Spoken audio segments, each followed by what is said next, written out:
welcome back. Thank you for clicking here. This is Sadiq Hussain and you are watching Biologism. And ये जो video है video tutorial ये हमारे test number 13 का solution है। Test number 13 जैसा कि आप जानते हैं 21 तारीख को व्हाट्सएप के अंदर शेयर किया गया था और उसके बाद उसका सोल्यूशन जो है वो इस वीडियो के अंदर बहुत सारे लोगों ने रिस्पॉन्स किया है। That's nice to see and thank you to all of them. जी टेस्ट का सोल्यूशन स्टार्ट करते हैं। आंसर आपको ऑलरेडी पता है, जो लोग टेस्ट दे चुके हैं। जिनको नहीं पता वो इन क्वेश्चन को देख के यहाँ से आइडिया लगा सकते हैं कि टेस्ट किस तरह का था और उसके अंदर आंसर जो है उसका क्या क्या बनते हैं। सो शुरू करते हैं जी। हमारा पहला क्वेश्चन है a common characteristics of kangaroo, parrot and platypus is. Kangaroo basically Australian एक एनिमल है, पैरेट बर्ड है आप जानते हैं, और प्लेटिपस भी एक एनिमल है। तो इन तीनों के अंदर जो एक कॉमन कैरेक्टरिस्टिक्स है वो ये है कि जो होम्योथर्मी इन नेचर होते हैं, यानी होम्योथर्मिक इन नेचर होते हैं। तो option B was correct. Next question की तरफ जाते हैं जी। नेक्स्ट हमारा क्वेश्चन है it is not a living fossil, कि कौन सी चीज़ जो है वो लिविंग फॉसल नहीं है। तो स्फेनोडॉन, ये हम पिछले चैप्टर में पढ़ चुके हैं। एक थर्ड आई होती है रेप्टाइल के अंदर, पेरीपेटस है, और किंग रैब है। ये किंग रैब एनिग्निज्म है। पेरीपेटस एक आर्गन का नाम है। और आर्क्योप्टेरिक्स जो है ये बेसिकली आप जानते हैं कि इवोल्यूशनरी बर्ड है, जो कि डायनासोर से कहा जाता है कि बर्ड के अंदर जब एवोल्यूशन होने लगी तो ये यहाँ पे आया। तो archaeopteryx is not a living fossil. Move करते हैं जी आगे। नेक्स्ट हमारे पास है which of the following animal are uricotelic. Uricotelic जैसे कि आप जानते हैं ऐसे ऑर्गेनिज्म जो कि यूरिया जो है वो सेक्रेट करते हैं, तो उन ऑर्गेनिज्म को हम यूरिकोटैलिक ऑर्गेनिज्म कहते हैं।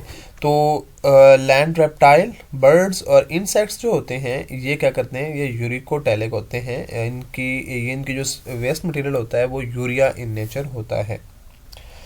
देन जी the body part which is absent in birds, के बर्ड्स के अंदर कौन सा बॉडी पार्ट नहीं होता। पेल्विक गर्डल होती है, पेक्टोरल गर्डल होती है, हाइंड लिम्ब भी होता है, जबकि फोर लिम्ब जो है ये उनके अंदर एब्सेंट होता है। तो ऑप्शन ए जो है दैट वाज करेक्ट।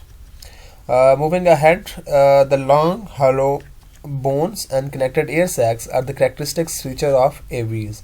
जैसा कि आप जानते हैं एवीज क्लास, एवीज या एव्स बर्ड्स को कहते हैं। इनके अंदर लॉन्ग हॉलो बोन्स होती हैं और एयर सैक्स मौजूद होती हैं जो कि इनको फ्लाइंग के अंदर क्या करते हैं, हेल्प करते हैं। तो एव्स के अंदर ये चीज़ें मौजूद होती हैं, इनकी कैरेक्टरिस्टिक्स है।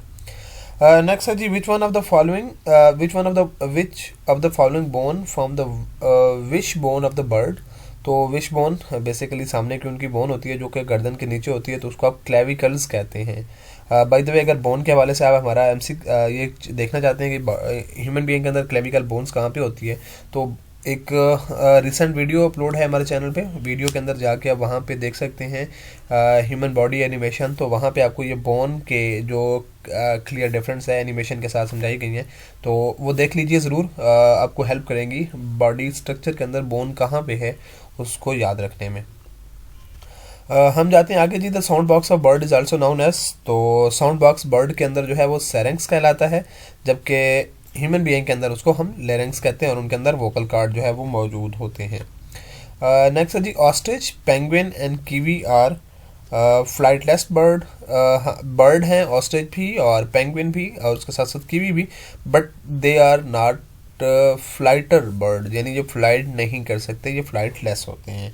उसकी वजह ये होती है कि इनके अंदर हालो बोन जो होती हैं उनका जो तादाद है वो कम हो जाती है। नेक्स्ट है जी which of the following contain pneumatic bones. Pneumatic bones किसके अंदर होती है, तो ये बोन का नाम है और ये पिजन के अंदर मौजूद होती है। निमोटिक बोन बेसिकली एक ऐसी बोन है जो कि जो बर्ड्स हैं उनके रेस्पिरेटरी सिस्टम के अंदर हेल्प करती है। तो ये पिजन क्योंकि बर्ड है तो इनके अंदर निमोटिक बोन जो है वो मौजूद होती है। नेक्स्ट हम जाते हैं जी birds and mammal do not share their property. Birds और मैमल के अंदर कौन कौन सी चीज़ जो है वो प्रॉपर्टी कॉमन नहीं होती। लंग्स कॉमन होते हैं, ऑसिफाइड एंडोस्केलेटन भी होता है, होम्योथर्मस भी होते हैं। विविपेरिटी जो है ये एक ऐसी करैक्टर है, एक ऐसी प्रॉपर्टी है जो बर्ड और मैमल के साथ कॉमन नहीं होती। आगे हम जाते हैं जी। हमारा अगला क्वेश्चन है the scientific name of peacock is Pavo cristatus. ये आप जानते हैं Pavo cristatus is the common name of peacock. Peacock हम होपफुल आप मोर को जानते होंगे। देन जी, which of the following birds can not fly, कि कौन सी बर्ड्स है वो फ्लाई नहीं कर सकती। ये अभी हम ऊपर करके हैं, दोबारा एमसीक्यूज रिपीट हुए हैं। कीवी है, ऑस्ट्रिच है और पेंगुइन जो है, ये ऐसे बर्ड्स हैं जो कि फ्लाई नहीं कर सकते। तो all of these is a correct answer. Then जी, the pneumatic bones are the characteristics of, ये अभी हम ऊपर देख के आए हैं कि पिजन के अंदर मौजूद थे, तो पिजन क्योंकि इज अ बर्ड, तो एवीज जितने होंगे वो सारे के सारे बर्ड्स ही होंगे। अगर आपको याद हो, अगर हम इसको रीजनिंग की तरफ लेके जाएं तो फिर ये डिडक्टिव और इनडिडक्टिव, तो आई एम होपफुल आपको पता होगा ये इनडिडक्टिव रीजनिंग है। ट्रिक मैं आपको याद दिला चुका हूँ कि डिडक्टिव जो होता है वो जर्नल टू स्पेसिफिक होता है। तो डीजी, जैसे आप डीजी एसपीआर कहते हैं, डीजी जनरल कहते हैं, तो डायरेक्ट जो डिडक्टिव रीजनिंग होगा वो जनरल टू स्पेसिफिक होगा, और जो इनडिडक्टिव होगा वो स्पेसिफिक टू जनरल होगा। तो पहले हमने पिजन को देखा और फिर हमने एवीज को देखा। तो पिजन से एवीज की तरफ, कॉमन की तरफ आ रहे हैं, स्पेसिफिक की तरफ, स्पेसिफिक से, तो ये इनडिडक्टिव रीजनिंग होगा। तो ये भी एक आपका एमसीक्यूज जो है वो क्लियर हो गया। नेक्स्ट हम देखते हैं जी, नेक्स्ट आपके पास एमसीक्यूज है। The fastest birds that run on the land, तो you all know that is, ये मिस्टेक है। ऑस्ट्रिच ऐसा ऑर्गेनिज्म है, यहाँ पे ये क्वेश्चन आंसर गलत लगा हुआ है, ये नहीं है, बल्कि ऑस्ट्रिच एक ऐसा ऑर्गेनिज्म है जो कि सॉरी ऐसा बर्ड है जो कि लैंड पे सबसे ज़्यादा तेज़ जो है वो रनिंग करता है। नेक्स्ट जी, नेक्स्ट की तरफ जाते हैं हम। तो Galapagos finch islands, Galapagos islands या Galapagos finches associated with Charles Darwin. अब जैसा कि आप जानते हैं कि डार्विन ने जब 22 ईयर की ओल्ड एज में उसने सी बीगल पे जो है वो अपना सफ़र शुरू किया, और वो ग्लैपागोस का आइलैंड पे जाके फिंचेस को स्टडी करता है। तो this is Charles Darwin. Galapagos island का नाम भी याद रखिएगा और चार्ल्स डार्विन का नाम भी याद रखिएगा 1859 के अंदर। Next is a bat is, जैसा कि आप जानते हैं बहुत सारे लोग इसके अंदर कंफ्यूज होते हैं कि बैट जो है वो एक बर्ड है, क्योंकि वो फ्लाई करता है। बेशक वो फ्लाई करता है, बट दिस इज़ बैट जो है वो बर्ड नहीं है, वो मैमल है, ठीक है। नेक्स्ट हम जाते हैं जी कि हेलिक्स क्या है। तो हेलिक्स जो है ये बर्ड्स के अंदर first digit of hind limb है, यानी हाइंड लिम्ब के अंदर जो पहली उंगली मौजूद होती है, जो फर्स्ट डिजिट मौजूद होती है, उसे आप क्या कहते हैं, हेलिक्स कहते हैं बर्ड्स के अंदर। नेक्स्ट हम जाते हैं जी, नेक्स्ट हमारे पास अगला क्वेश्चन है, Ecbatana was the capital city of which of the Persian empire. अच्छा, ये जो 5-6 क्वेश्चन होने, ये हमारे जनरल नॉलेज के क्वेश्चन थे जो कि पिछले 1-2 टेस्ट के अंदर एब्सेंट थे, तो इस मैंने कहा कि इसके अंदर हम इंक्लूड कर लेते हैं। तो Ecbatana was the capital of under the Persian empire, तो ये अकीमेदिस एम्पायर जो कि पर्शियन एम्पायर से पहले मौजूद थी, उस टाइम पे एक्टिबाना जो है ये एक सिटी है, ईरानियन सिटी है, तो वहाँ पे ये उनका कैपिटल हुआ करता था। नेक्स्ट हम जाते हैं जी, नेक्स्ट हमारे पास है when domesticated donkey was declared haram in इस्लाम। तो इस्लाम के अंदर ये जो गधा घरों के अंदर लोग पालते हैं, इसको हराम करार दिया गया था 7 हिजरी के अंदर, 7 हिजरी के अंदर डंकी को, डोमेस्टिकेटेड डंकी को हराम करार दिया गया था। नेक्स्ट हमारे पास है जी, इन विच बैटल मूता temporary marriage was prohibited.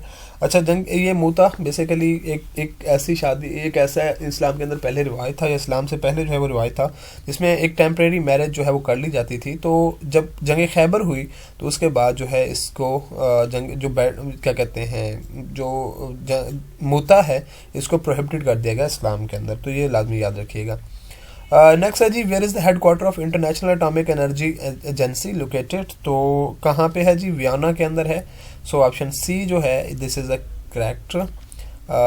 Vienna के अंदर इंटरनेशनल एटॉमिक एनर्जी एजेंसी, जो कि एटॉमिक के जितने भी सिस्टम है, ये जितना भी एटॉमिक एटम्स और एटॉमिक वगैरह की वर्क हो रहा है, वो सारे का सारा वियना के अंदर हो रहा है। तो this is all about test number 13। आज के दिन इंशाल्लाह टेस्ट नंबर 14 भी आ जाएगा। सो होपफुली आप मेमल्स को तैयार कर रहे होंगे, क्योंकि अगला टेस्ट हमारा मेमल के अंदर से। तो मिलते हैं बहुत जल्द उस टेस्ट के साथ, तब तक के लिए मुझे इजाज़त दीजिए। अल्लाह हाफिज़।